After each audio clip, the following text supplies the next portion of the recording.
আসসালামু আলাইকুম। HSC 2025 batch.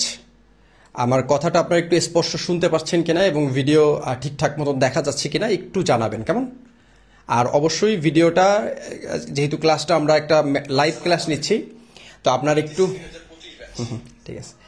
তো আপনারা অবশ্যই একটু আপনাদের ফ্রেন্ড যাদের আসলে আজকে এই ম্যানেজমেন্ট দ্বিতীয় পত্রের যে টপ এমসিকিউ যে ক্লাসগুলো বেসিক সহ দরকার এবং এটার পিডিএফ যাদের দরকার একটু তাদের ক্লাসের নিচে মেনশন করে দিতে পারেন। যদি মনে করেন যে না অন্য কারো ক্লাসটা করা দরকার, মেনশন করে দিতে পারেন।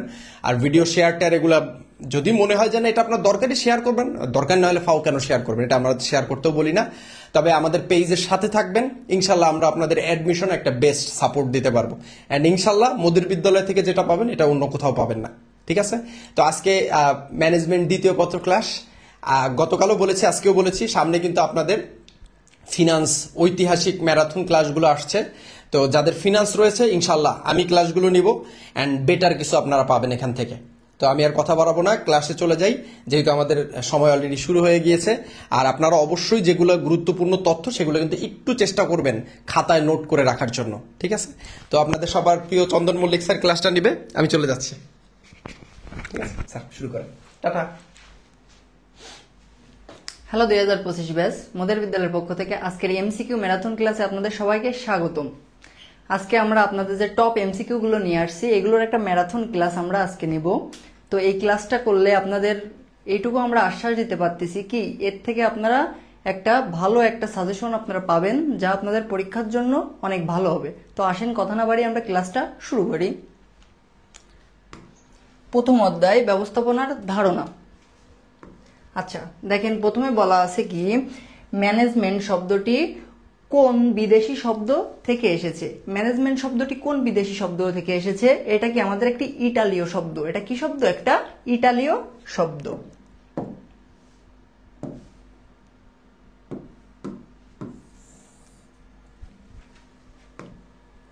আচ্ছা এরপরে আসি, আধুনিক শ্রমিক কর্মী ব্যবস্থাপনার জনককে। দেখেন বলা আছে কি আধুনিক শ্রমিক, এই জায়গায় আধুনিক শ্রমিক কর্মী ব্যবস্থাপনার জনককে। আমরা জানি অ্যাডাম স্মিথ কি ব্যবস্থাপনার জনক, হেনরি ফেওল কি আমাদের আধুনিক ব্যবস্থাপনার জনক। তাহলে কি আমাদের সঠিক উত্তর কি হবে? রবার্ট অন, যিনি হচ্ছে কি শ্রমিক ও কর্মী ব্যবস্থাপনার কি জনক বলা হয়। আচ্ছা এরপরে দেখি শিল্প বিপ্লবের সূত্রপাত হয় কোথায়। দেখেন নিউজ বোর্ডে আসছে যে শিল্প বিপ্লবের সূত্রপাত কোথায় হয়? ব্রিটেনে। কোথায় হয়? ব্রিটেনে। আচ্ছা এরপরে দেখি ব্যবস্থাপনা হলো একটি, অপশনগুলো আমরা একবার দেখি, চলমান প্রক্রিয়া, লক্ষ্যভিত্তিক প্রক্রিয়া নাকি গতিশীল প্রক্রিয়া। কোনটা? আমাদের ব্যবস্থাপনা কি প্রক্রিয়া? চলমান একটি প্রক্রিয়া, একটা লক্ষ্যভিত্তিক প্রক্রিয়া এবং একটি গতিশীল প্রক্রিয়া। তো সঠিক উত্তর সবগুলোই। এরপরে দেখি ব্যবস্থাপনা উন্নয়নের ইতিহাসে সব থেকে প্রাচীন সভ্যতা কোনটি। এটা কিন্তু একটা গুরুত্বপূর্ণ এমসিকিউ আপনাদের। ঠিক আছে, যে প্রাচীন যে সভ্যতা এটা কোনটি? মিশরীয় সভ্যতা।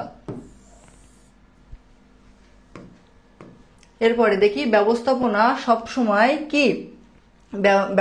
সবসময় কি ব্যবসায় কেন্দ্রিক? কখনোই না। ব্যবস্থাপনা কখনোই কি ব্যবসায় কেন্দ্রিক না, এটা কি লক্ষ্য কেন্দ্রিক। ব্যবস্থাপনা কি একটি লক্ষ্য কেন্দ্রিক, এটা কর্মকেন্দ্রিক না। তাইলে কি সঠিক উত্তর 2। ব্যবস্থাপনা একটি লক্ষ্য কেন্দ্রিক, এটা কিন্তু ইম্পর্টেন্ট একটা প্রশ্ন। ব্যবস্থাপনার মূল কাজ নিচের কোনটি? ব্যবস্থাপনার মূল কাজ প্রথমে বলা আছে কি পরিকল্পনা, সংগঠন, নিয়ন্ত্রণ এবং কি নেতৃত্ব। অপশন থেকে কি মনে হচ্ছে? সবগুলোই কি সঠিক। ঠিক আছে, অপশন থেকে কি মনে হচ্ছে? সবগুলোই সঠিক। তাহলে আমাদের প্রশ্নটা একবার দেখি, বলা আছে কি ব্যবস্থাপনার মূল কাজ নিচের কোনটি? ব্যবস্থাপনার যে মূল কাজটা, আমরা প্রথম কি কোন কাজটা করি? পরিকল্পনা করি। ব্যবস্থাপনা করতে গেলে কি করা লাগে? পরিকল্পনা করা লাগে।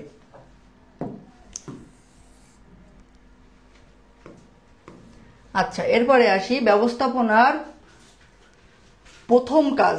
দেখেন ব্যবস্থাপনার প্রথম কাজ কোনটি? এ জায়গায় কি বলা আছে? ব্যবস্থাপনার প্রথম কাজ। ব্যবস্থাপনার প্রথম কাজ কি? পরিকল্পনা এবং শেষ কাজ কি? নিয়ন্ত্রণ। তাইলে ব্যবস্থাপনার প্রথম কাজ কি? পরিকল্পনা, আর শেষ কাজ কি? নিয়ন্ত্রণ। আচ্ছা, এরপরে আসি ব্যবস্থাপনার শেষ কাজ কোনটি। একটু আগে বললাম যে ব্যবস্থাপনার শেষ কাজ কোনটি, নিয়ন্ত্রণ। এই ব্যবস্থাপনার প্রথম এবং শেষ এই দুইটা দিয়ে একটা এমসিকিউ আপনারা পাবেন, ঠিক আছে। ব্যবস্থাপনার কি প্রথম এবং কি শেষ কাজ এই দুইটা দিয়ে একটা এমসিকিউ আপনারা পাবেন। তাহলে কি এই জায়গায় কি বলা আছে, ব্যবস্থাপনার শেষ কাজ কোনটি, নিয়ন্ত্রণ।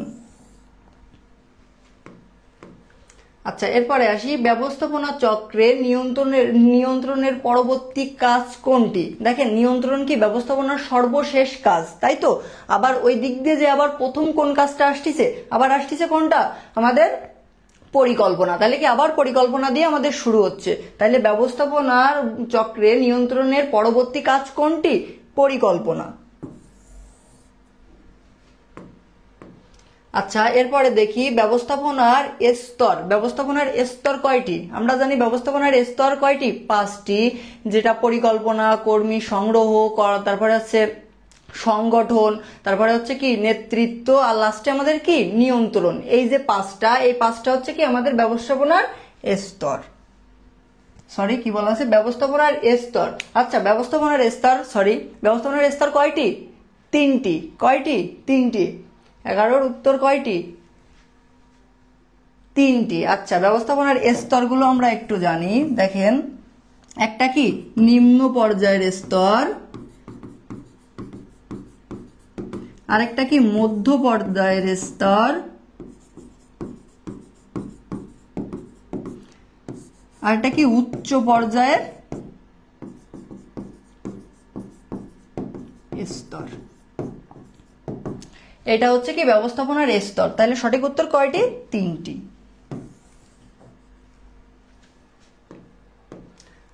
আচ্ছা, এরপরে আমরা আসি ব্যবস্থাপনার নীতি 2য় অধ্যায়, ঠিক আছে। ব্যবস্থাপনার নীতি 2য় অধ্যায়। দেখেন, হেনরি ফেওল ব্যবস্থাপনার কয়টি নীতি দিয়েছেন। দেখেন, হিউজ বোর্ডে আসছে এই যে 14টি নীতি, ঠিক আছে। এই যে ব্যবস্থাপনার যে 14টি নীতি, এই নীতি নিয়ে কিন্তু একটা প্রশ্ন হবে আপনাদের, ঠিক আছে। এই নীতি নিয়ে আপনারা গ এবং ঘ দাগেও প্রশ্ন পাবেন, এবং ক খ দাগেও প্রশ্ন পাবেন, এবং কি এমসিকিউতেও প্রশ্ন পাবেন। তার মানে কি এই নীতিটা আপনাদের জন্য অনেক গুরুত্বপূর্ণ, ঠিক আছে। এই নীতিটা একটু ভালোভাবে আপনারা স্টাডি করবেন। তাহলে ব্যবস্থাপনার নীতি কয়টি, 14টি। আচ্ছা, এরপরে আসি পরিবর্তিত পরিস্থিতির সাথে খাপ খাওয়ানোর নীতি, অথবা ব্যবস্থাপনার কোন নীতিতে পরিবর্তিত পরিস্থিতির সাথে খাপ খাওয়ানোর কথা বলা আছে। দেখেন, পরিস্থিতির সাথে খাপ খাওয়ানোটা আপনাকে আগে একটু বুঝাই। কেমন, ধরেন আমরা আমার একটা কাপড়ের দোকান আছে। এখন কাপড়ের দোকান, এখন গরমকালে কাপড়ের দোকানে কি আমরা টি শার্ট অথবা হচ্ছে কি শার্ট, এই ধরনের কাপড়, আমরা গরমের যে কাপড়গুলো ওইগুলো বিক্রয় করি। এখন যখনই আপনার শীতকাল আসে, তখন কি ওই জায়গায় আমরা জ্যাকেট, সোয়েটার, এইগুলো কি শীতের কাপড় আমরা ওইটা ব্যবসায় প্রতিষ্ঠানে নিয়ে আসি। এখন ব্যবসায় প্রতিষ্ঠান যে এই গরম থেকে এই যে শীতের যে একটা গরমের কাপড় থেকে শীতের কাপড়ে যে শিফট হচ্ছে, এই যে ব্যবসায়টাকে খাপ খাইয়ে নিচ্ছে এক একটা পরিবেশের সাথে, এইটাই হচ্ছে কি ব্যবসায় নমনীয়তার নীতি। কিসের নীতি, নমনীয়তার নীতি। আচ্ছা, এরপরে দেখি সকল কর্মচারীদের নিরপেক্ষ দৃষ্টিতে মূল্যায়ন কোন নীতির সমর্থক, অথবা নিরপেক্ষ আচরণ ব্যবস্থাপনার কোন নীতি দ্বারা সমর্থিত, অথবা কি নিরপেক্ষ আচরণ ব্যবস্থাপনার কোন নীতির সমর্থক। এটা দেখেন হিউজ বোর্ডে আসছে, ঠিক আছে। এটা কি হিউজ বোর্ডে আসছে। তো আমরা দেখি আরেকবার একটু, ব্যবস্থাপনার সকল কর্মচারীদের নিরপেক্ষ দৃষ্টিতে মূল্যায়ন করা হবে। কি করা হবে, ব্যবস্থাপনা সকল কর্মচারীদের নিরপেক্ষ দৃষ্টিতে। এটা কিসের, সাম্যতার নীতি, ঠিক আছে। সবার দিকে কি সমানভাবে দিক বিবেচনা করা হবে। তাহলে কি এটা আমাদের সাম্যতার নীতি।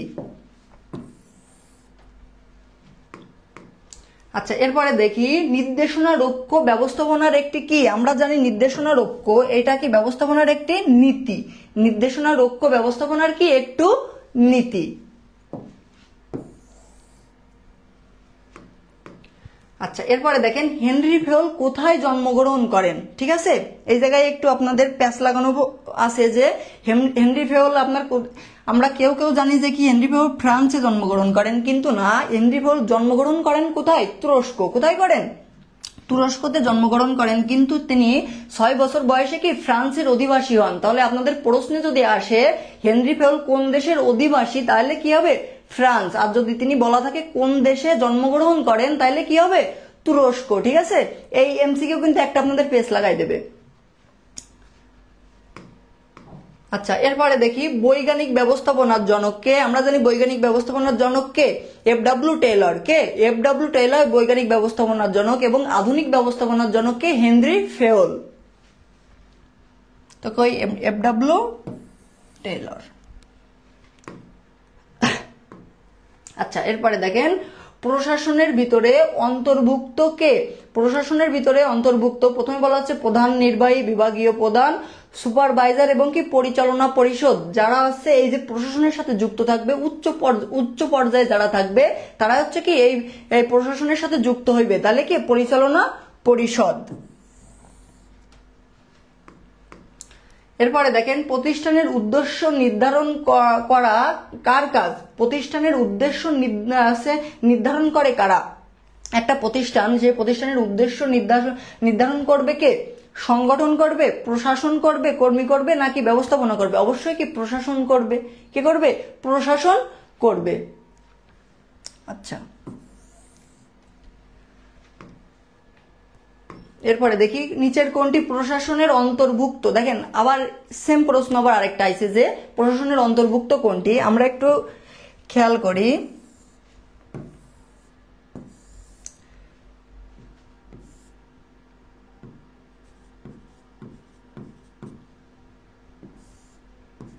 উচ্চ স্তর একটা কি, মধ্য স্তর আর একটা কি নিম্ন স্তর। এই যারা উচ্চ স্তরে থাকে তারা হচ্ছে কি প্রশাসন,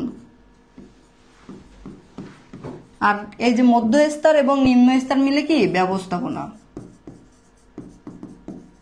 আচ্ছা, এই উচ্চ স্তরে, এই উচ্চ স্তরে কারা থাকে? যারা প্রধান নির্বাহী,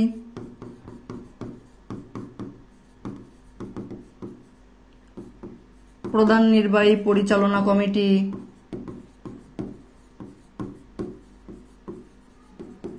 ব্যবস্থাপক, এরা হচ্ছে কি উচ্চ স্তরে থাকে। আর আমাদের কি মধ্য স্তরে কারা থাকে? দেখি বিভাগীয়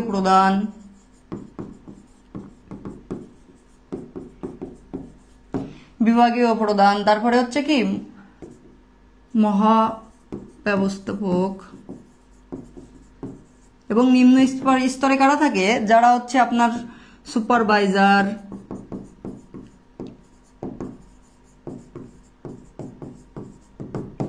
তারপরে হচ্ছে কর্মী, এরা কি আমাদের নিম্ন স্তরে থাকে। আচ্ছা, তাহলে কি প্রশাসন বলা হয় উচ্চ স্তরকে? প্রশাসন বলা হয় কোন স্তরকে? উচ্চ স্তরকে। তাহলে হচ্ছে উচ্চারে আমাদের কে কে আছে? প্রধান নির্বাহী, পরিচালনা কমিটি, ব্যবস্থাপক। তাহলে এর ভিতরে দেখি প্রধান নির্বাহী, তাহলে আমাদের সঠিক উত্তর কি প্রধান নির্বাহী।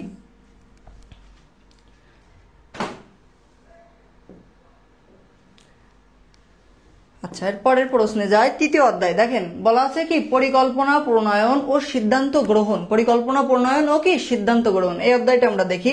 তৃতীয় অধ্যায়, পরিকল্পনার অভিপ্রেত ফলকে কি বলা হয়? দেখেন পরিকল্পনার কি বলা আছে? পরিকল্পনার অভিপ্রেত ফলকে কি বলা হয়? কি বলা হয়?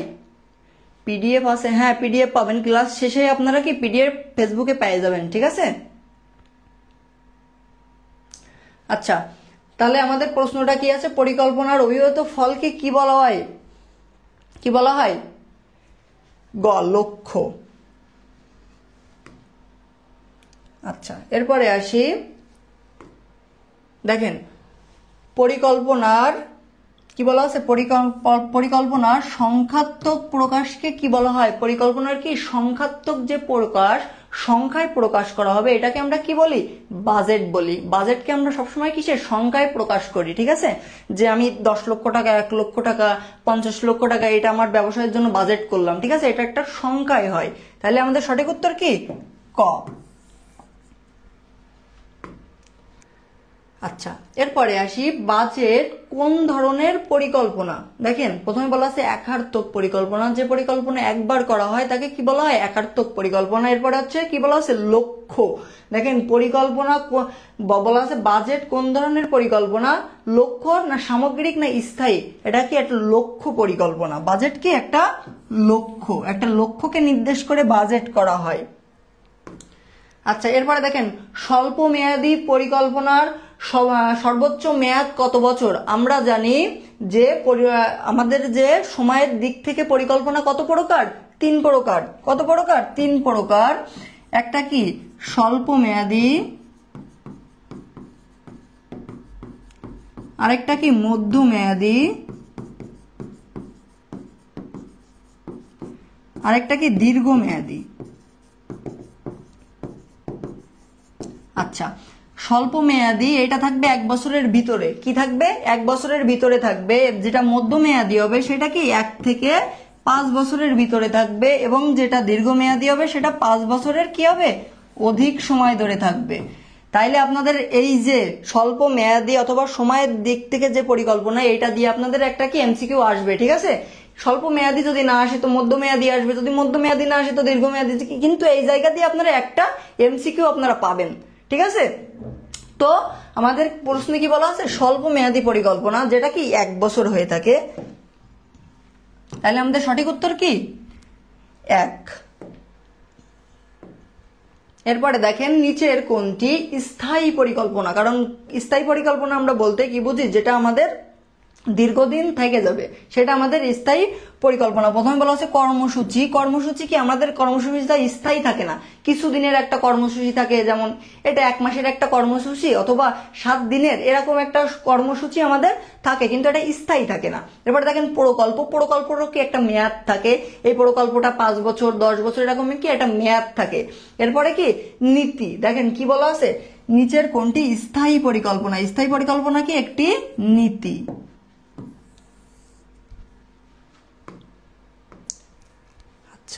এরপরে দেখি পদ্মা সেতু। দেখেন কি বলা আছে? পদ্মা সেতু তৈরি কোন পরিকল্পনার মধ্যে পড়বে? দেখেন পদ্মা সেতু তৈরি কোন পরিকল্পনার মধ্যে পড়বে? এই আমাদের অপশানে কি আছে? একার্থক পরিকল্পনা। এরপরে বলা আছে স্থায়ী পরিকল্পনা, কৌশলগত পরিকল্পনা, এটা কি কার্যভিত্তিক পরিকল্পনা। এখন এই যে পদ্মা সেতুটা, এটা কি এই পরিকল্পনাটা একবারই করা হয়েছিল। কতবার করা হয়েছিল? একবার করা হয়েছিল। এই জন্য কি এটি একার্থক পরিকল্পনা। এটি কি পরিকল্পনা? একার্থক পরিকল্পনা।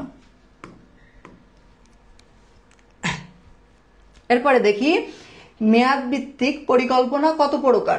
দেখেন কি বলা আছে? মেয়াদ ভিত্তিক পরিকল্পনা কত প্রকার? আমরা জানি পরিকল্পনা কত প্রকার।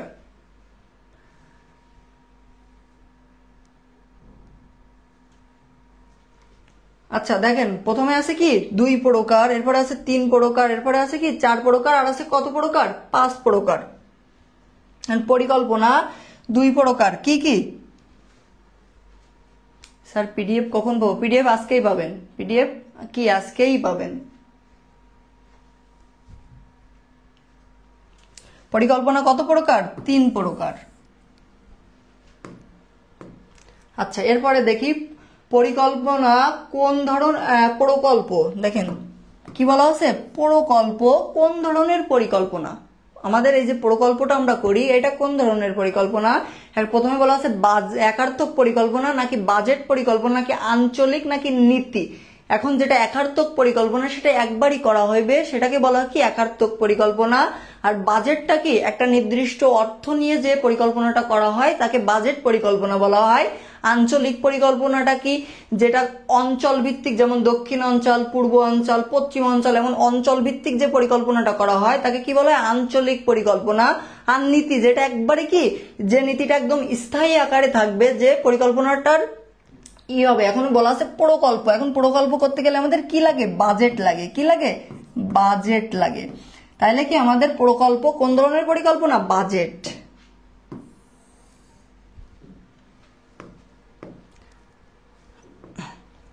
আচ্ছা এরপরে দেখি একার্থক পরিকল্পনার অন্তর্ভুক্ত হলো কি কি, আমরা এগুলো একটু দেখি।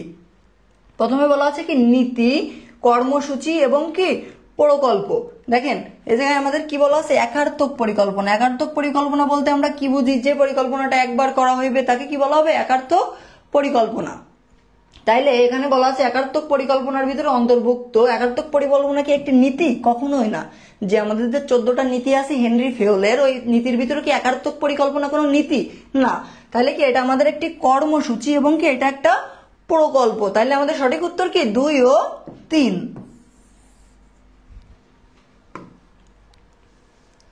আচ্ছা, এরপরে দেখি চতুর্থ অধ্যায় সংগঠিতকরণ। চতুর্থ অধ্যায় কি? সংগঠিতকরণ। দেখেন কি বলা আছে, ব্যবস্থাপনার কোনো কাজ ঊর্ধ্বতন থেকে অধস্তন সম্পর্ক নিরূপণকে কি বলা হয়? কি বলা হয়? সংগঠন বলা হয়। এটা কিন্তু একটা আপনাদের ক দাগের জন্য সংজ্ঞা, যে সংগঠন কাকে বলে, এমন কিন্তু একটা প্রশ্ন আপনাদের আসবে, ঠিক আছে? ইউটিউবের চ্যানেলে ভিডিও কখন দিবেন স্যার? আচ্ছা, এরপরে দেখেন কি বলা আছে, সংগঠন। আচ্ছা, তাহলে অর্গানাইজ শব্দটির অর্থ কি? অর্গানাইজ শব্দটির অর্থ কি? এর বাংলা শব্দ কি হবে? সংগঠিতকরণ। ঠিক আছে, দেখেন এটা অনেক বোর্ডেই আসছে এবং এটা কিন্তু আপনাদের জন্য কি গুরুত্বপূর্ণ।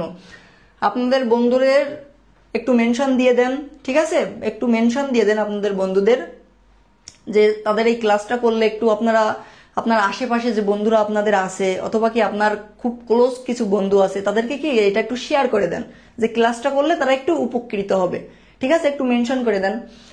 দেখেন তাহলে অর্গানাইজ শব্দের অর্থ কি? সংগঠিতকরণ। দেখেন সংগঠিতকরণ প্রক্রিয়ার সর্বশেষ ধাপ। সংগঠিতকরণ প্রক্রিয়ার সর্বশেষ ধাপ কোনটি? দায়িত্ব কর্তৃত্ব অর্পণ, না কার্য বিভাজন, না পারস্পরিক সম্পর্ক স্থাপন। দেখেন আমাদের সর্বশেষ কাজ হবে কি? পারস্পরিক সম্পর্ক স্থাপন করা, তাদের সাথে যে ভালো একটা ব্যবহার করা, এটাই কি আমাদের সর্বশেষ কাজ হবে। তাইলে আমাদের কি? পারস্পরিক সম্পর্ক স্থাপন। আচ্ছা, এরপরে দেখি আনুষ্ঠানিক সংগঠন কাঠামো কত ধরনের? আনুষ্ঠানিক সংগঠন কাঠামো, দেখেন কি বলা আছে? আনুষ্ঠানিক সংগঠন কাঠামো। আমরা জানি সংগঠন কাঠামোকে কয় ভাগে ভাগ করা হয়? 5 ভাগে। কয় ভাগে? 5 ভাগে।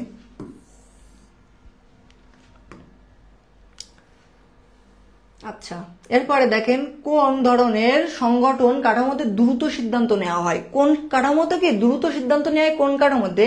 এটা হচ্ছে আমাদের সরল রৈখিক সংগঠন। এটা মাথায় রাখবেন যে সরল রৈখিক সংগঠনে দ্রুত সিদ্ধান্ত নেওয়া হয়। আর এটা কিন্তু ইম্পর্টেন্ট একটা প্রশ্ন। সামরিক সংগঠনে কি বলা আছে? সামরিক সংগঠনে কোন ধরনের সংগঠন কাঠামো ব্যবহার করা হয়? এখন সামরিক যে সংগঠনটা আছে, ওই সংগঠনটা কি উপর থেকে নিচের দিকে প্রভাবিত হয়, তাইলে কি এটা আমাদের সরল রৈখিক সংগঠন। সরল রৈখিক সংগঠন। আচ্ছা, এরপরে আসি, দেখেন কোন ধরনের সংগঠনের সর্বোচ্চ শৃঙ্খলা প্রতিষ্ঠাতা করা হয়? সর্বোচ্চ শৃঙ্খলা কি বলা আছে? সর্বোচ্চ শৃঙ্খলাও প্রতিষ্ঠাতা করা হয় এই সরল রৈখিক সংগঠনে। এই যে 3টা এমসিকিউ আপনাদের সরল রৈখিক সংগঠন দিয়ে, এই 3টা দিয়ে আপনারা একটা এমসিকিউ শিওর পাবেন, ঠিক আছে? এই 3টা দিয়ে কি একটা এমসিকিউ শিওর আপনারা পাচ্ছেন।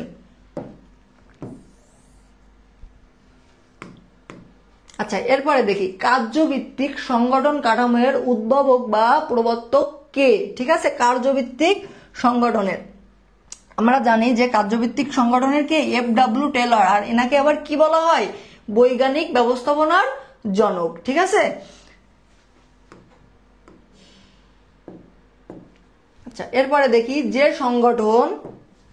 যে সংগঠনে নির্বাহী দায়িত্বের বিশেষজ্ঞ কর্মী থাকে তাকে কি বলা হয়? যে সংগঠনে নির্বাহী দায়িত্বে বিশেষজ্ঞ কি থাকে? কর্মী থাকে, তাকে কি বলা হয়? কমিটি সংগঠন, নাকি ম্যাট্রিক্স সংগঠন, নাকি সরল রৈখিক সংগঠন, নাকি কার্যভিত্তিক সংগঠন? এখন বলা আছে যে সংগঠনে নির্বাহী দায়িত্বে, একজনের দায়িত্বে বিশেষজ্ঞ কর্মী থাকে, তাহলে কি এটি কার্যভিত্তিক সংগঠন। আচ্ছা, এরপরে দেখি ব্যবস্থাপনা সংগঠনের আধুনিক রূপ। দেখেন ব্যবস্থাপনা সংগঠনের যে আধুনিক রূপটা থাকবে সেটাকে কি বলা হয়? ম্যাট্রিক্স সংগঠন। এটা কিন্তু আমরা যখন সংজ্ঞা কালকের ক্লাস করছি, তখন কালকের ক্লাসে এটা কিন্তু ভালোভাবে বুঝাইছি যে কি ব্যবস্থাপনা সংগঠনের যে আধুনিক রূপটা থাকবে এটাকে কি বলা হয়? ম্যাট্রিক্স সংগঠন।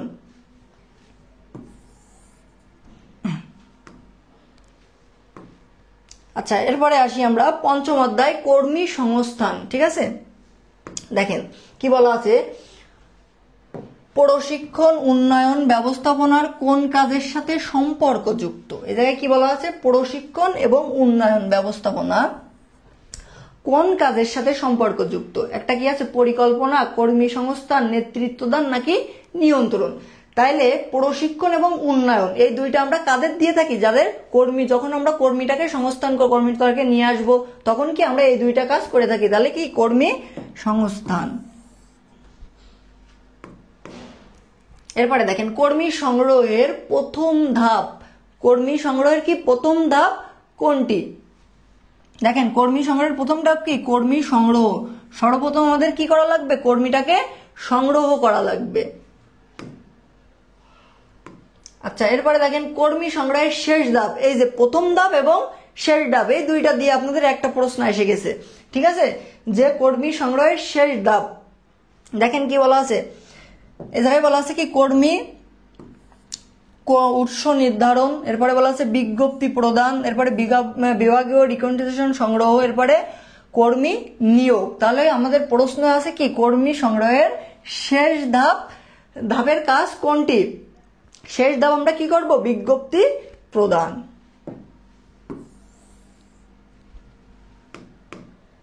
এরপরে আসেন কর্মী সংগ্রহের বাহ্যিক উৎস। আমরা জানি কর্মী সংগ্রহ দুই ভাবেও করা যায়, একটা কি অভ্যন্তরীণ আর একটা কি বাহ্যিক, ঠিক আছে, একটা অভ্যন্তরীণ একটা বাহ্যিক। যেটা অভ্যন্তরীণ সেটা হচ্ছে কি নিজের ব্যবসায়ের প্রতিষ্ঠানের ভিতর থেকে কাউকে পদোন্নতির মাধ্যমে কর্মী সংগ্রহ করা, আরেকটা কি যে বিভিন্ন নিয়োগপত্র বিজ্ঞাপন যে বাইরে থেকে শিক্ষা প্রতিষ্ঠান থেকে যে কর্মীগুলো আনয়ন করা হয় সেটাকে কি বলা হয়? বাহ্যিক কর্মী সংগ্রহ। তাহলে আপনাদের প্রশ্নে কি আছে, নিচের প্রশ্নে বলা আছে কি কর্মী সংগ্রহের বাহ্যিক উৎস, তার মানে কি বাইরের যে উৎসটা কোনটি?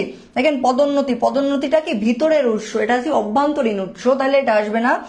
শিক্ষা প্রতিষ্ঠান এটা একটা কি বাহ্যিক উৎস এবং কি বিজ্ঞপ্তি। তাহলে আমাদের সঠিক উত্তর 2 ও 3।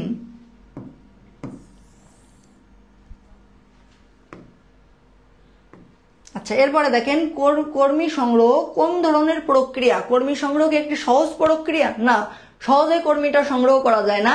কর্মীটা সংগ্রহ করতে গেলে কি একটা জটিল প্রক্রিয়া, যেমন পদোন্নতির মাধ্যমে আছে আপনার কর্মীটাকে সংগ্রহ করতে হবে, তারপরে আছে বাইরের শিক্ষা প্রতিষ্ঠান থেকে নিয়ে আসতে হবে, কর্মীটাকে সংগ্রহ করতে হবে, নিয়োগপত্র দেওয়া লাগবে, তাকে প্রশিক্ষণ দেওয়া লাগবে, একটা জটিল একটা কাজ। তাহলে কি কর্মী সংগ্রহ একটি কি জটিল প্রক্রিয়া। আচ্ছা, এরপরে দেখেন নিচের কোনটি নিয়োগের অভ্যন্তরীণ উৎস? দেখেন এবার কি আছে, অভ্যন্তরীণ উৎস বলা আছে। তাহলে কি অভ্যন্তরীণ উৎস হলে কি হবে? নিজের ভিতরের যেটা থাকবে সেইটা। দেখেন ভিতরের কি আছে, হস্তান্তর প্রথমে আছে, তাহলে কি এটা কি বাইরের কর্মীদের সুপারিশ, তার মানে কি নিজের যে কর্মী থাকবে তাদের যে সুপারিশ করা থাকবে এটা তাহলে কি নিজের ব্যবসার ভিতরে হচ্ছে, তাহলে এটা কি অভ্যন্তরীণ। তাহলে কর্মীদের সুপারিশ এটা হচ্ছে সঠিক উত্তর। আচ্ছা, এরপরে দেখেন কর্মী সংগ্রহের উৎস কয়টি? কর্মী সংগ্রহের উৎস কয়টি? আমরা কয়টি ভাবে কর্মী সংগ্রহ করতে পারি? একটা কি অভ্যন্তরীণ আর একটা কি বাহ্যিক। আচ্ছা, দেখেন এই জায়গায় কি বলা আছে, কর্মী সংগ্রহের উৎস কয়টি?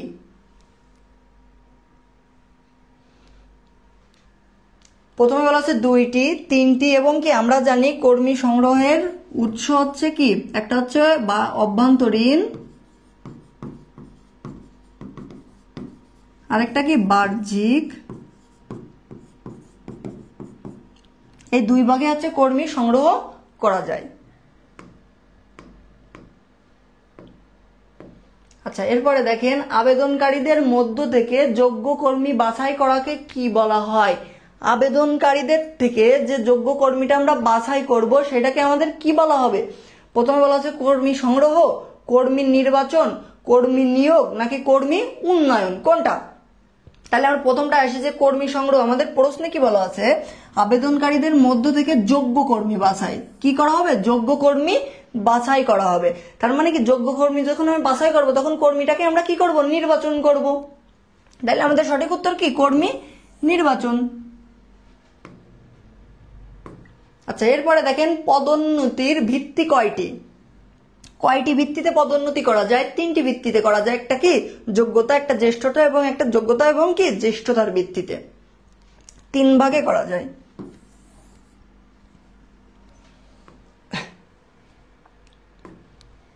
আচ্ছা, এরপরে দেখেন কি বলা আছে, একজন প্রশিক্ষণ প্রাপ্ত কর্মীর পদোন্নতির ক্ষেত্রে বিবেচ্য বিষয়। একজন কি প্রশিক্ষণ প্রাপ্ত কর্মীর পদোন্নতি। কোন কর্মী? প্রশিক্ষণ প্রাপ্ত কর্মী। প্রথমে বলা আছে জ্যেষ্ঠতার ভিত্তিতে, একটা কি মেধার ভিত্তিতে, আরেকটা কি মেধা ও জ্যেষ্ঠতার ভিত্তিতে। এখন বলা আছে কি প্রশিক্ষণ প্রাপ্ত কর্মী, যে প্রশিক্ষণ প্রাপ্ত হিসাবে আমাদের ব্যবসায় আসছে অবশ্যই কি সে মেধার দিক থেকে আসছে। যদি পদোন্নতির ভিতরে আসতো তাহলে কি জ্যেষ্ঠতার ভিত্তিতে আসতো, অথবা মেধা অথবা জ্যেষ্ঠতার ভিত্তিতে আসতো, কিন্তু সে আসছে কি প্রশিক্ষণ প্রাপ্ত কর্মীর পদোন্নতি, তাহলে আমাদের কি হবে মেধার ভিত্তিতে। সঠিক উত্তর কি 2। এরপরে আসি আমরা ষষ্ঠ অধ্যায় নেতৃত্ব। আচ্ছা দেখেন, অধ্যস্তনদের দিয়ে কাজ করিয়ে নেওয়ার যে ক্ষমতা তাকে কি বলা হয়? যারা আমাদের যে নিচের কর্মী থাকবে তাদের দিয়ে যে আমরা কাজটা করিয়ে নেব তার ক্ষমতাকে কি বলা হয়? নেতৃত্ব বলা হয়। যে একজন নেতাই তো এই কাজটা করবে, যে তিনি নেতৃত্ব দিয়ে বাকি লোকজনের দিয়ে কি কাজটা করিয়ে নেবে, তাহলে কি নেতৃত্ব বলা হয়। এরপরে দেখি একজন নেতা জনশক্তিকে কোন দিকে পরিচালনা করে। দেখেন একজন নেতা জনশক্তিকে কোন দিকে পরিচালনা করে আমরা একটু দেখি। অপশনে কি কি আছে? স্বার্থের দিকে। যখন একজন নেতা যার কি স্বার্থ থাকবে সে কি স্বার্থের দিকে কখনো কি পরিচালনা করবে? কখনোই করবে না। লক্ষ্যের দিকে। দেখেন একজন নেতা কি অবশ্যই তার জনশক্তিকে কোন দিকে নিয়ে যাবে?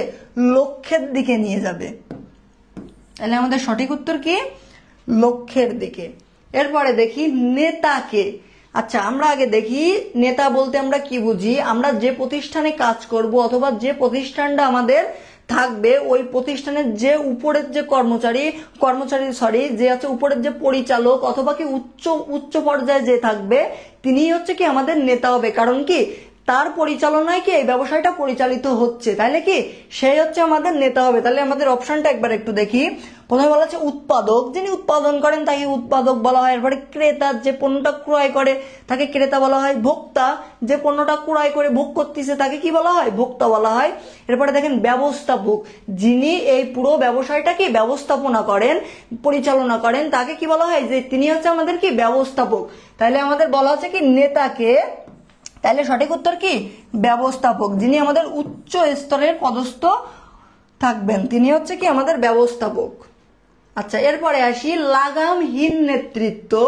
আমরা জানি যে নেতৃত্বে একজন নেতা অবাধ স্বাধীনতা লাভ করে তাকে লাগামহীন নেতৃত্ব বলা হয়। তার মানে কি তার যখন ইচ্ছা হবে সে তখন তার সেই কাজগুলো করবে, এইটাই হচ্ছে কি লাগামহীন নেতৃত্ব।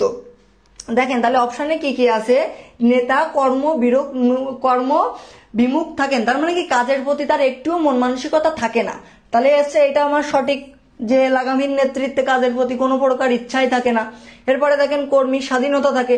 কর্মীর কি স্বাধীনতা থাকে, কর্মী যা ইচ্ছা সেটা করতেছে, তার মানে কি তার স্বাধীনতা থাকতেছে।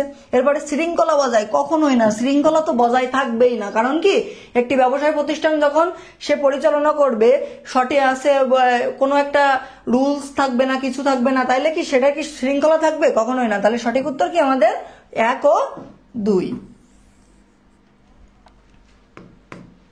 এরপরে দেখেন কোন দৃষ্টিভঙ্গির বিচারে বলা আছে, কোনটি দৃষ্টিভঙ্গির বিচারে নেতৃত্বের ধরন, কি বলা আছে এই জায়গায়? কোনটি দৃষ্টিভঙ্গির বিচারে। এখন দৃষ্টিভঙ্গির বিচারে প্রথমে বলা আছে পিতৃসুলভ। এটা আমরা কি কোনটাকে বুঝি? যেটা কি পিতার মতো আচার আচরণ করবে, কোনো ভুল হলে আমাদের ধরিয়ে দেবে, এটাকে কি বলা হয়? প্রীতিসুলভ, যেটা হচ্ছে আপনাদের নেতৃত্ব। এরপরে আনুষ্ঠানিক নেতৃত্ব। এরপরে আছে লাগামহীন নেতৃত্ব, যেটাই কোনো প্রকার অংশগ্রহণ করবে না নেতা, সেটা হচ্ছে কি লাগামহীন নেতৃত্ব। বলা আছে কি কর্মী কেন্দ্রিক। এই যে দৃষ্টিভঙ্গির বিচারে কোনটার সাথে সম্পর্ক? কর্মী কেন্দ্রিক।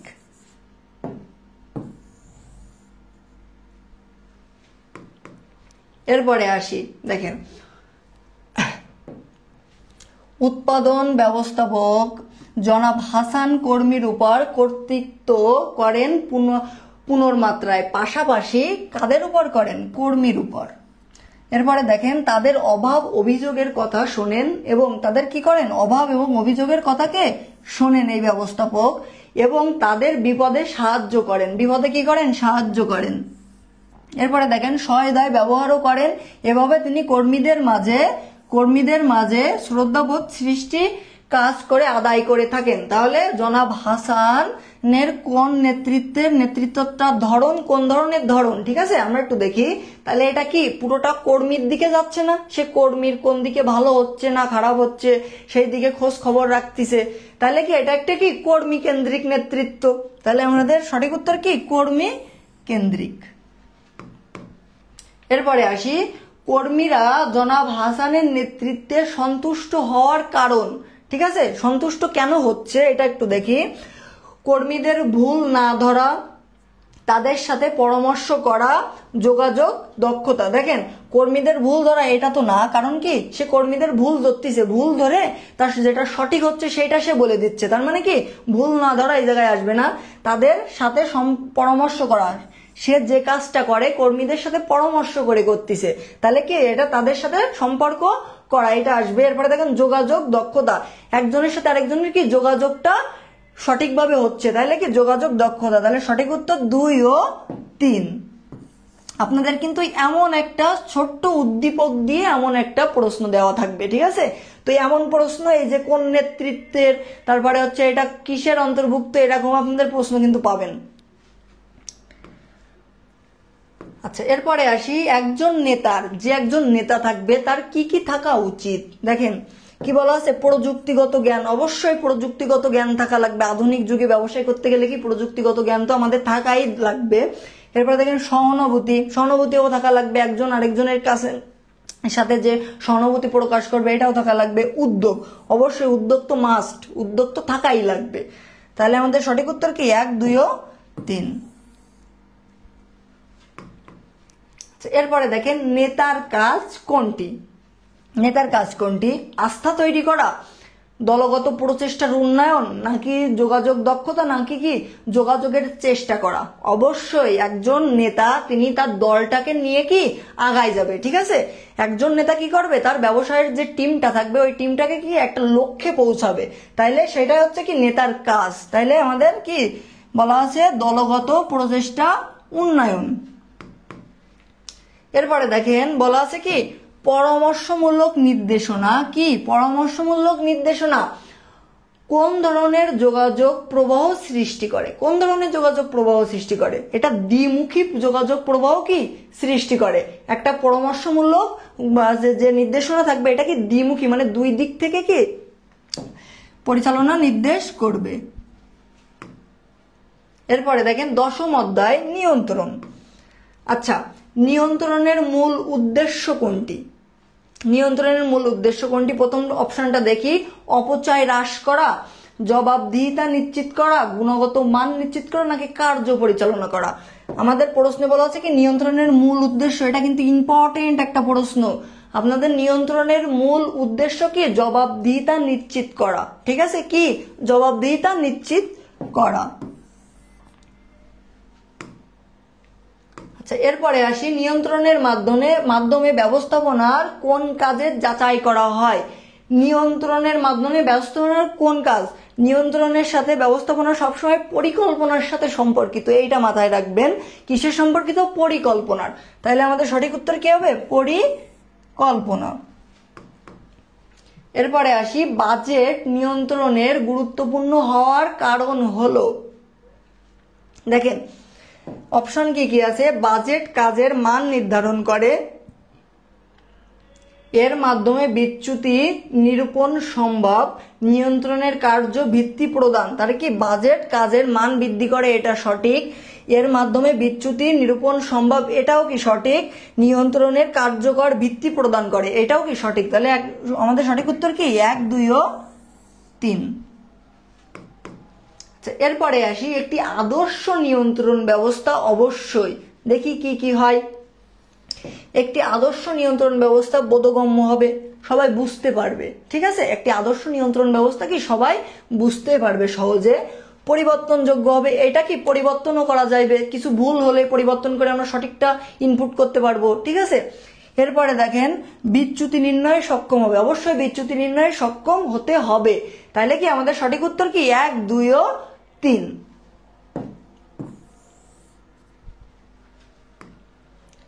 আচ্ছা, এরপরে আসি নিয়ন্ত্রণের পদক্ষেপ কয়টি। দেখেন নিয়ন্ত্রণের পদক্ষেপ কয়টি, প্রথমে বলা আছে 4টি, 5টি, 6টি এবং 7টি। নিয়ন্ত্রণের পদক্ষেপ কয়টি? 5টি। আমরা জানি কয়টি? 5টি পদক্ষেপ। ওই যে সেই 5টাই আপনাদের যে ঘুরে ফিরে যেটা প্রথমে হচ্ছে পরিকল্পনা, কর্মী সংস্থান, ওই সেই 5টি হচ্ছে আপনাদের নিয়ন্ত্রণের পদক্ষেপ। এরপরে দেখেন বলা আছে কি, একটি প্রতিষ্ঠান 550 একক পণ্য উৎপাদন করে বিক্রয় করলেন, ওই পরিমাণ বিক্রয়ের প্রতিষ্ঠানের আয় ব্যয় সমান হবে। ঠিক আছে, ওই পরিমাণ বিক্রয় করলে কি প্রতিষ্ঠানের আয় ব্যয় সমান হবে। আমরা জানি প্রতিষ্ঠানের আয় এবং ব্যয় যদি সমান হয় তাকে কি বলা হয়? সম আয় ব্যয় বিন্দু অথবা সমচ্ছেদ বিন্দু অথবা কি ব্রেক ইভেন পয়েন্ট। ঠিক আছে, তাহলে আমাদের এর ভিতরে কোনটা আছে? সমচ্ছেদ বিন্দু। সম আয় ব্যয়, আয় এবং ব্যয়টা সমান হবে কোন বিন্দুতে? সমচ্ছেদ বিন্দুতে।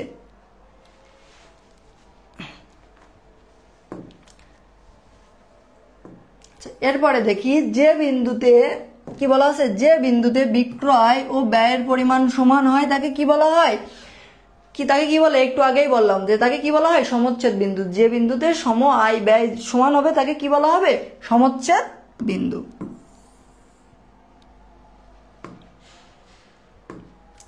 এরপরে দেখি বাজেট কিভাবে প্রকাশ করা হয়। বাজেটটা কিসের ভিত্তিতে প্রকাশ করা হয়? দেখেন বাজেটটা পর্যবেক্ষণ করে প্রকাশ করা হয়, নাকি মূল্যায়ন করে করা হয়, নাকি প্রতিবেদন আকারে, নাকি গাণিতিক আকারে। এখন কি বাজেট যেটা আমাদের একটা প্রকল্পের জন্য যেটা আমরা বাজেট করে থাকি, সেটা কি আমরা একটা টাকা বাজেট করি, একটা অর্থ বাজেট করি, তাহলে এটা কি আমাদের একটা গাণিতিক আকারে হচ্ছে প্রকাশ করা হবে। ঠিক আছে, একটা সংখ্যায় প্রকাশ করা হবে। পরিকল্পনার সংখ্যাটা প্রকাশ। আচ্ছা, এরপরে দেখেন বাজেট কোনটির মাধ্যমে প্রকাশ করা হয়। বাজেট কিসের মাধ্যমে প্রকাশ করা হয়? একটু আগেই শিখলাম। প্রথমে বলা আছে কি তথ্যের মাধ্যমে। না, বাজেট কি তথ্যের মাধ্যমে প্রকাশ করা হয় না। তারপরে কি মানের মাধ্যমে প্রকাশ করা হয় না, জ্ঞানের মাধ্যমে করা হয় না, এটা একটা সংখ্যার মাধ্যমে। ঠিক আছে, কিসের মাধ্যমে? সংখ্যার মাধ্যমে প্রকাশ করা হয়। এই বাজেট দিয়ে কিন্তু আপনারা এমসিকিউ একটা পাবেন। ঠিক আছে, বাজেট দিয়ে কি একটা এমসিকিউ আপনারা পাবেনই। আচ্ছা, তো আজকের ক্লাসটা আমাদের এই পর্যন্তই। আপনাদের আগামীকাল আপনাদের সাথে 2 মিনিট একটু কথা বলবো। এরপরে হচ্ছে আপনাদের আগামীকাল ম্যানেজমেন্ট দ্বিতীয়পত্র পরীক্ষা। আমার বিশ্বাস আপনাদের এই যে সাজেশনটা আমরা দিছি, এই সাজেশন থেকে আপনাদের কমন পড়বে। এখন আপনাদের সাথে আমার জার্নিটা বেশি একটা দীর্ঘ না, খুব একটা অল্প সময়ের জার্নি। তারপরেও কি আপনাদের সাথে একটা টান আমাদের কি আসছে। এখন দেখেন যে আমার যে অনলাইন যাত্রা, এটা আপনারা 2025 ব্যাচ দিয়ে আমার শুরু। এখন আপনারাও যদি আমাদের ভুলে যান, তারপরে আমি আপনাদের কখনোই ভুলতে পারবো না। কারণ কি আমার শুরুটা হচ্ছে আপনাদের দিয়ে। তো আপনাদের অনেক অনেক ধন্যবাদ আমাদের এত সুন্দরভাবে সাপোর্ট করার জন্য। এই যে মোদের বিদ্যালয় আপনাদের সাথে এত দীর্ঘদিন যাবত এই যে আপনাদের যে সার্ভিসটা দিয়ে আসছে, যে প্রথম থেকে শুরু করে, এটার জন্য মোদের বিদ্যালয়কেও ধন্যবাদ। আপনারা একটু মোদের বিদ্যালয়ের, আমরা তো কখনো বলি না আপনাদের যে এইভাবে আমাদের একটু সাবস্ক্রাইব করেন, আমাদের একটু সাপোর্ট করেন, আমরা এইভাবে কিন্তু কখনোই বলি না। তারপরেও আজকে আমি একটু বলতেছি, আমাদের যে মোদের বিদ্যালয়ের যে ইউটিউব চ্যানেল, যে ফেসবুক পেজ, আপনারা কি একটা করে সাবস্ক্রাইব এবং কি একটা ফলো আমাদের দিবেন। এবং আজকে আমার পক্ষ থেকে আপনাদের জন্য কি একটা বিদায়, মানে এই যে জায়গা থেকে যে এতদিনের আমরা যে কাজটা করতেছি, এই যে যেভাবে চলতেছে।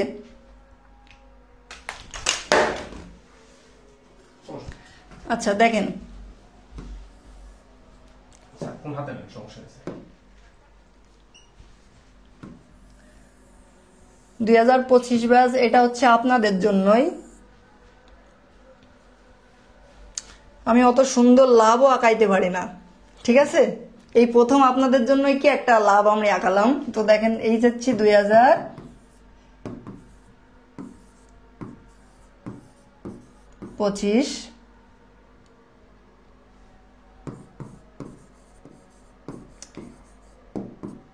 বিদায়, ভালোবাসা,